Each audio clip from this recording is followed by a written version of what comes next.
안녕하세요. 오늘은 미국 소화기학회 그 AGA가 발표한 최신 임상 진료 업데이트 내용, 이걸 좀 깊이 파헤쳐 보겠습니다. 이게 원래는 의사들을 위한 자료인데요. 그래도 여러분이 꼭 아셔야 할 핵심만 저희가 쏙쏙 뽑아서 전달해 드릴게요. 오늘 저희가 집중할 주제, 바로 간염 델타 바이러스, HDV입니다. 이게 좀 특이한 바이러스인데요. B형 간염 바이러스, 그러니까 HBV가 있는 사람에게만 감염될 수 있다고 해요. 근데 진짜 중요한 건요, 이 HDV가 같이 있으면 간 질환이 훨씬 심각해진다는 거예요. 네, 맞습니다. 오늘 저희가 다루는 내용은 2025년 저명 학술지 게스트로엔테롤로지의 이제 실내 해설 논문, 이걸 기반으로 하는데요. 최신 연구하고 전문가 의견들 종합해서 특히 미국 내 상황을 좀 중심으로요. HDV가 도대체 뭐고 이게 왜 위험한 건지, 또 진단은 왜 이렇게 어려운지, 그리고 치료는 요즘 어떻게 발전하고 있는지 이런 걸 좀 살펴보려고 합니다. 그래서 이번 시간에는 HDV가 미국에서 얼마나 퍼져 있는지, 이게 왜 그렇게 위험한 건지, 또 진단 과정에는 어떤 어려움이 숨어 있는지, 그리고 현재 어떤 치료법이 있고 또 앞으로 어떤 희망이 있는지 이런 것들을 알아보는 게 목표입니다. 혹시 여러분이나 주변에 B형 간염을 앓고 계신 분이 있다면 오늘 이야기가 왜 중요한지 확실히 느끼실 수 있을 겁니다. 자, 그럼 본격적으로 시작해 볼까요? HDV 이야기의 핵심은 이거죠. B형 간염이 있어야만 존재하는데 일단 감염되면 간 질환을 정말 무섭게 악화시킨다는 것, 간경변, 간암으로 갈 위험, 또 간 때문에 사망할 위험을 진짜 크게 높입니다. 한 연구 결과를 보니까 좀 충격적이던데요. 그 B형 간염만 있는 사람하고 비교했을 때요, HDV까지 같이 있는 사람은 간경변 위험은 한 1.7배 정도 높지만, 간 기능이 완전히 망가지는 비대상성 간경변이나 간 관련 사망 위험은 거의 4배 가까이 치솟는다고 해요. 네, 거의 4배라니. 네, 간암 위험도 한 3배 정도 높아지고요. 이게 그냥 숫자가 아니라 실제 생명과 직결된 그런 위험이죠. 맞습니다. 거의 4배라는 사망 위험 증가는 정말 간과할 수 없는 수치입니다. 그런데 이렇게 위험한데도 불구하고 미국에서 실제로 활동성 HDV, 그러니까 몸 안에서 바이러스가 계속 증식하고 있는 사람이죠. 이 사람이 얼마나 되는지 정확히 알기가 참 어렵습니다. 이게 검사 결과를 해석할 때 좀 주의해야 하거든요. 그 피검사에서 HDV 항체가 나왔다고 해서 무조건 지금 활동성 감염이다, 이런 뜻은 아니에요. 과거에 걸렸다가 나았거나 아니면 현재 감염 중이거나 둘 다 가능성이 있죠. 실제로 항체 양성인 사람 중에 한 절반에서 한 70% 정도만 진짜 활동성 감염 상태, 즉 피에서 HDV RNA, 그 바이러스 유전 물질이 검출되는 상태라고 추정됩니다. 이 둘은 다른 개념이에요. 그렇군요. 항체가 있다고 다 활동성 감염은 아니군요. 그럼 정확한 숫자는 몰라도 대략적인 추정치는 있나요? 네, 여러 연구 자료들을 종합해서 좀 추정해 볼 수는 있습니다. 폴라리스 오브저베이터리 같은 연구기관의 데이터나 여러 연구를 모아 분석한 메타 분석 결과, 또 보험 청구 자료, 이런 것들을 보면요, 미국 내 활동성 HDV 감염자는 대략 3만 명에서 한 6만 명 사이일 것으로 보입니다. 이게 생각보다 적지 않은 숫자죠. 3만에서 6만 명이요? 꽤 많네요. 네, 특히 좀 눈여겨볼 점은 특정 그룹에서 유병률이 더 높다는 건데요. 예를 들어 미국 밖에서 태어난 이민자들, 특히 아시아나 아프리카, 유럽 쪽 출신 분들이나 약물 주사 사용자, 또 HIV 동시 감염자, 남성 동성애자 같은 분들, 이런 분들에게서 상대적으로 더 많이 발견되는 경향이 있습니다. 3만에서 6만 명이라. 결코 적은 숫자가 아닌데 아까 말씀하신 것처럼 진단 자체가 어렵다는 게 좀 아이러니하네요. 이렇게 위험한데 왜 검사가 제대로 안 이루어지는 걸까요? 그게 참 안타까운 지점인데요. 여러 이유가 있겠지만 전문가 단체들, 그러니까 학회들 간의 검사 권고 기준이 조금씩 다르다는 점도 한몫합니다. 예를 들어 미국 간학회, ASLD라고 하죠. 여기는 아직까지는 특정 고위험군, 아까 말씀드린 이민자나 약물 사용자 같은 분들에게만 HDV 검사를 권장하고 있어요. 그럼 모든 B형 간염 환자가 검사 대상은 아니라는 거군요. 현재는요? 네, 현재 미국 지침은 그렇죠.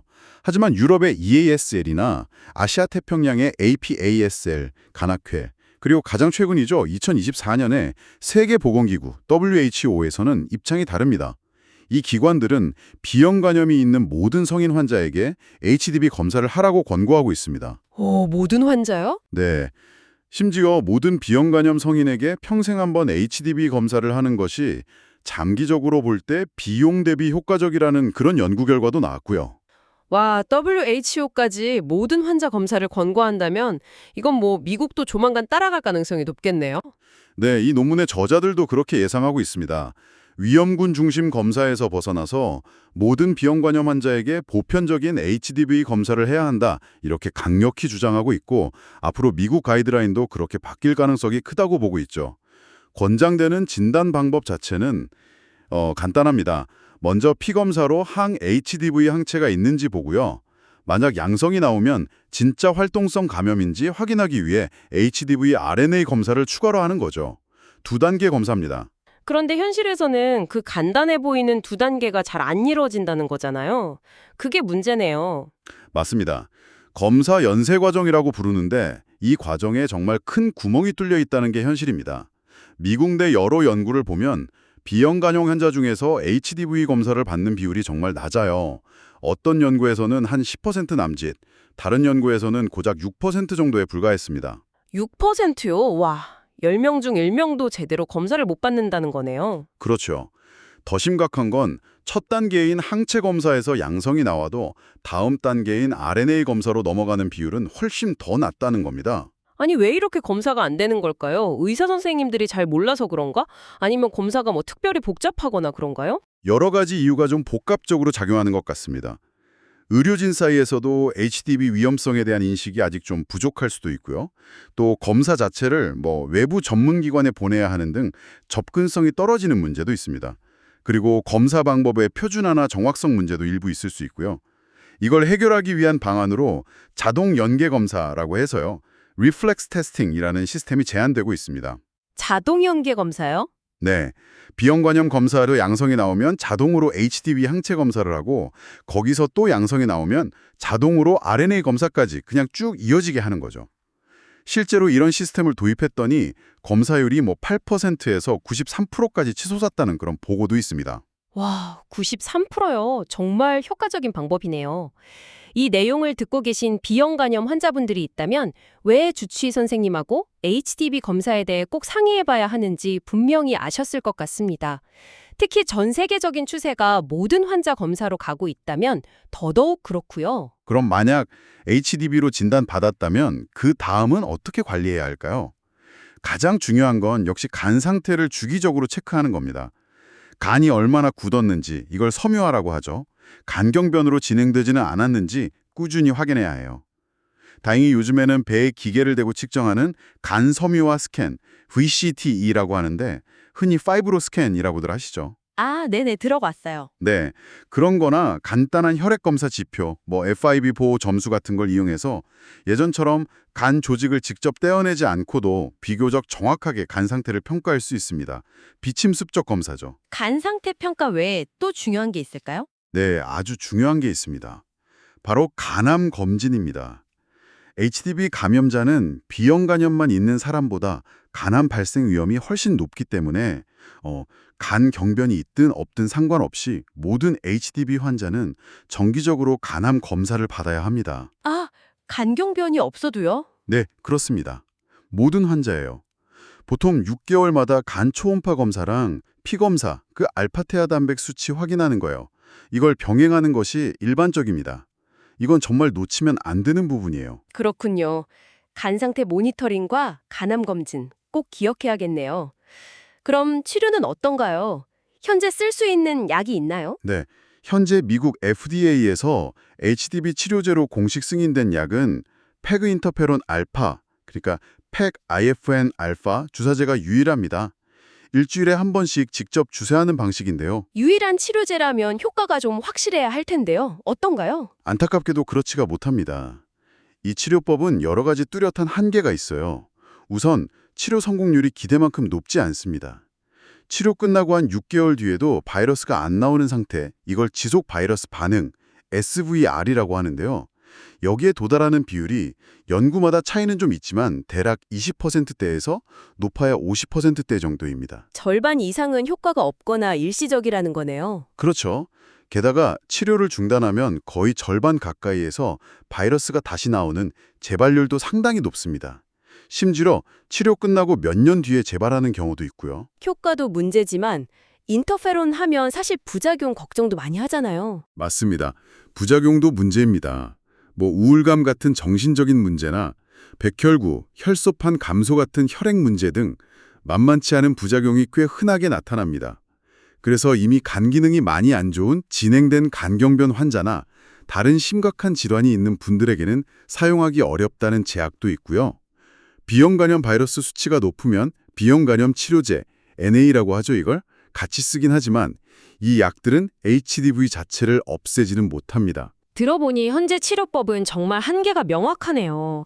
효과는 부족하고 부작용은 많고 쓸 수 있는 사람도 제한적이고 좀 답답한 상황인데요. 바로 그겁니다. 이런 뚜렷한 한계 때문에 더 효과적이면서 안전하고 또 사용하기 편한 새로운 HDV 치료제 개발이 정말 절실했습니다. 그래서 다행히 새로운 약들이 개발되고 있다는 거죠. 어떤 희망적인 소식들이 있나요? 네, 아주 희망적인 소식들이 있습니다. 현재 여러 새로운 기존의 약물들이 임상시험에서 좋은 결과들을 보여주고 있어요. 크게 몇 가지 그룹으로 나눠볼 수 있습니다. 오, 드디어 희망적인 이야기네요. 어떤 약들인가요? 첫 번째는 바이러스가 간세포 안으로 들어가는 것을 막는 바이러스 침입 억제제입니다. 대표적인 약이 블레비르타이드인데요. 매일 한번 피하 주사는 방식입니다. 이 약은 유럽에서는 이미 조건부 승인을 받아서 사용 중이고요. 아, 유럽에서는 이미 쓰고 있군요. 네, 미국에서는 아직 정식 승인은 아니지만 그래도 간경변이 있는 환자들을 대상으로 확대 접근 프로그램, EAP라고 하죠.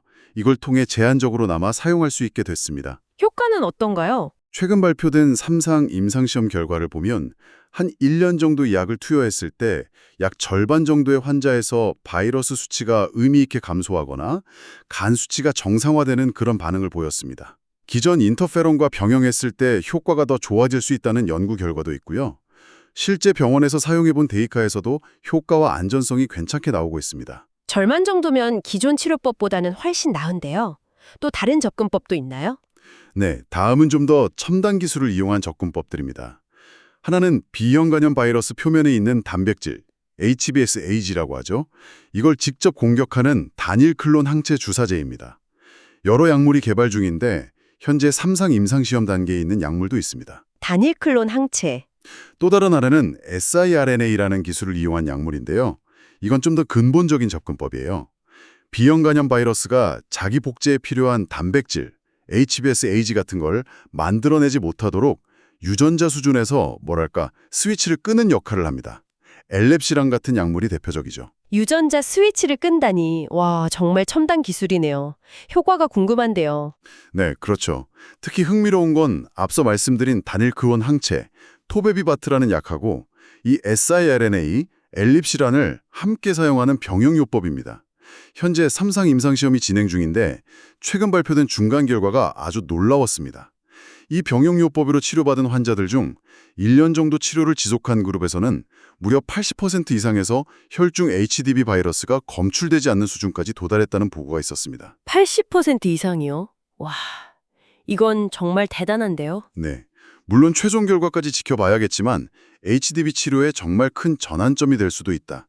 이런 기대를 모으고 있습니다. 그 외에 다른 약들은 없나요? 먹는 약 같은 건 없어요? 먹는 약, 경구용인 로나파닙이나 간에 좀 더 집중적으로 작용하도록 개량된 인터페론인 페그 인터페론 람다, 또 핵산중합체, NAP 같은 다른 방식의 약들도 연구되었거나 연구 중이긴 합니다만 현재 활발하게 3상 임상시험 단계에 있는 주력 약물들은 아무래도 앞서 말씀드린 침입 억제제, 단일 클론 항체, siRNA 관련 약물들이라고 볼 수 있습니다.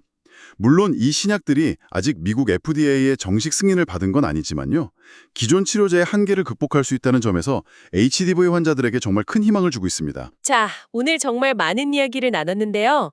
이 모든 내용이 우리에게 무엇을 말해주고 있을까요? 핵심만 다시 한번 정리해 보겠습니다.